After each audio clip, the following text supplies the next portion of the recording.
എല്ലാ തരം മധുരപാനീയങ്ങൾക്കും എക്സൈസ് നികുതി ഏർപ്പെടുത്താൻ തീരുമാനിച്ചതായി റിപ്പോർട്ട്. ഇത്തരം ഉൽപ്പന്നങ്ങളുടെ ഉപയോഗം കുറയ്ക്കുകയാണ് ഇതിലൂടെ ലക്ഷ്യമിടുന്നത്. ഇതിനായി എക്സൈസ് നിയമത്തിൽ ജനറൽ ടാക്സ് അതോറിറ്റി ഭേദഗതി വരുത്തി. എക്സൈസ് തീരുവയുമായി ബന്ധപ്പെട്ട 2018 25 നമ്പർ നിയമം ഭേദഗതി ചെയ്താണ് എല്ലാ ഇനം മധുരപാനീയങ്ങളെയും നികുതി പട്ടികയിൽ ഉൾപ്പെടുത്തിയത്.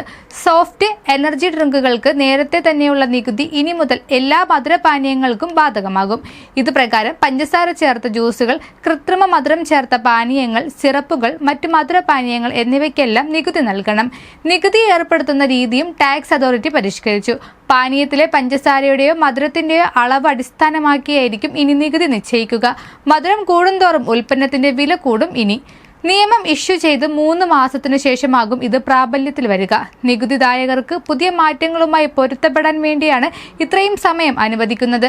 ആരോഗ്യകരമായ ജീവിതശൈലി പ്രോത്സാഹിപ്പിക്കുക എന്ന ലക്ഷ്യം കൂടി ഈ നിയമ ഭേദഗതിക്ക് പിന്നിലുണ്ട്.